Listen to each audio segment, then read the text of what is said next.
खबरों का lunch box. नमस्कार, आदाब, सत श्री अकाल। रेडियो मणिनारायण पर आपका बहुत बहुत स्वागत है। मैं हूं आपके साथ अभिषेक गुप्ता और आप सुन रहे हैं खबरों का लंच बॉक्स। एचजीबी के प्री मैच्योर रिडेम्पशन प्राइस का हुआ ऐलान। कौन सा फिनटेक फर्म अब पेमेंट एग्रीगेटर की तरह कर सकेगा काम? किन दो बैंकों ने अपने सेविंग्स खाते के सर्विस चार्ज में किया बदलाव, बताएंगे आपको। और इसके अलावा भी होंगी बिजनेस और पर्सनल फाइनेंस से जुड़ी कई और बड़ी खबरें। तो चलिए फटाफट खोलते हैं खबरों का लंच बॉक्स। तो लंच बॉक्स के पहले डब्बे में एचजीबी से जुड़ी खबर है। आरबीआई ने सॉवरिन गोल्ड बॉन्ड की प्रीमेच्योर रिडेम्पशन प्राइस का ऐलान कर दिया है। ये रिडेम्पशन कीमत 2017-18 सीरीज 4 और 2018-19 सीरीज 2 ट्रांशेस के लिए तय की गई है। भारत सरकार की 6 अक्टूबर 2017 और 8 अक्टूबर 2018 की नोटिफिकेशन के अनुसार बॉन्ड जारी होने की तारीख से 5वें साल के बाद एसजीबी के प्री मैच्योर रिडेम्पशन की अनुमति दी जा सकती है। एसजीबी की रिडेम्पशन प्राइस 999 प्योरिटी गोल्ड के पिछले 3 दिन की कीमत का एवरेज होता है। इसके हिसाब से 18, 19 और 22 अप्रैल के क्लोजिंग भाव का एवरेज 7,325 रुपए है। यानी निवेशकों को प्रति यूनिट 7,325 रुपए मिलेंगे। खोलते हैं लंच बॉक्स का अगला डब्बा। लगभग 15 महीने के इंतजार के बाद आरबीआई ने process backed fintech firm PayU को पेमेंट एग्रीगेटर के रूप में काम करने और नए मर्चेंट्स को फिर से जोड़ने के लिए मंजूरी दे दी है।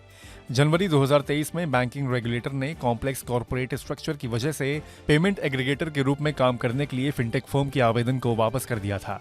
उसे इसके लिए फिर से आवेदन करने का निर्देश भी दिया गया था। इस कदम के बाद पेयू को अपने ऑनलाइन एग्रीगेशन बिजनेस के लिए नए मर्चेंट्स को जोड़ना बंद करना पड़ा था। इसी तरह का प्रतिबंध पेटीएम, रेजर पे और कैश फ्री पर लगाया गया था, जिसमें से रेजर पे और कैश फ्री को पिछले साल दिसंबर में मंजूरी मिल गई थी। अब देखते हैं कि लंच बॉक्स के अगले डब्बे में क्या है। हवाई यात्रा करने वालों के लिए अच्छी खबर है। डीजीसीए ने सभी एयरलाइंस को ये सुनिश्चित करने के लिए कहा है कि उड़ान के दौरान 12 साल तक के बच्चों को उनके माता पिता या अभिभावकों में से कम एक के साथ सीट दी जाए। बीते दिनों ऐसे कई मामले सामने आए थे जहां 12 साल से कम उम्र के बच्चों को उड़ान के दौरान उनके माता पिता या अभिभावकों से दूर सीट दी गई थी। डीजीसीए ने कहा है कि एयरलाइन कंपनियों को यह पक्का करना चाहिए कि 12 साल तक के बच्चों को उसी पीएनआर पर यात्रा कर रहे उनके माता पिता या अभिभावकों में से एक के साथ सीट आवंटित की जाए और इसका रिकॉर्ड रखा जाए। डीजीसीए ने एयरलाइन कंपनियों को कुछ एडिशनल सर्विसेज पर फीस लेने की मंजूरी भी दी है। इसमें zero baggage, preferential sittings, meals, drinks, musical instruments को ले जाना आदि शामिल है। खोलते हैं लंच बॉक्स का अगला डब्बा। एक्सिस बैंक और येस बैंक ने अपने सर्विस खातों के सर्विस चार्ज में बदलाव करने का फैसला किया है। एक्सिस बैंक ने अपने सर्विस खाते और सैलरी खाते के मिनिमम एवरेज बैलेंस के नियमों में बदलाव किया है। ये नियम 1 अप्रैल 2024 से लागू हो चुके हैं। वहीं अब ग्राहकों को प्रायोरिटी सेविंग्स अकाउंट में तिमाही के बजाय महीने के आधार पर 2 लाख रुपए एवरेज बैलेंस रखना जरूरी होगा। इसके अलावा बैंक ने प्राइम, लिबर्टी, प्रेस्टेज और प्रायोरिटी सेविंग्स खाते में थर्ड पार्टी ट्रांजैक्शंस पर फ्री लिमिट तय की है। आप एक महीने में 25,000 रुपए तक का थर्ड पार्टी ट्रांजैक्शन फ्री में कर सकते हैं। इसके बाद आपको पर ट्रांजैक्शन 10 रुपए देने होंगे।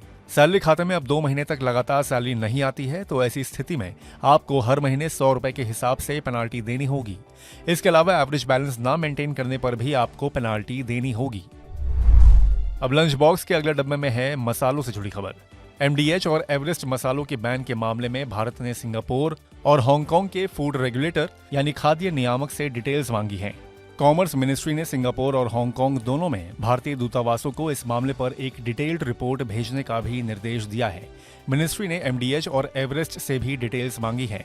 कॉमर्स मिनिस्ट्री की ऑफिशियल ने कहा है कि दोनों कंपनियों के प्रोडक्ट्स के रिजेक्शन की वजह का पता लगाया जाएगा और इनसे जुड़े एक्सपोर्ट्स की चिंताओं के साथ साथ इन्हें ठीक करने के लिए क्या करना चाहिए, इस पर भी विचार किया जाएगा।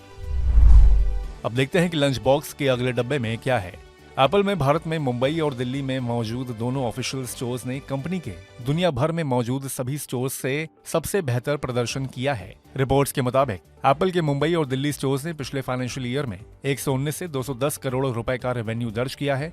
इसके साथ ही मुंबई और Delhi store world wide company के टॉप परफॉर्मिंग रिटेल आउटलेट्स बन गए हैं। मुंबई दिल्ली स्टोर ने लगातार 16 से 17 करोड़ रुपए की मंथली एवरेज सेल्स दर्ज की है। मुंबई दिल्ली स्टोर ने लगातार 16 से 17 करोड़ रुपए की मंथली एवरेज सेल्स दर्ज की है।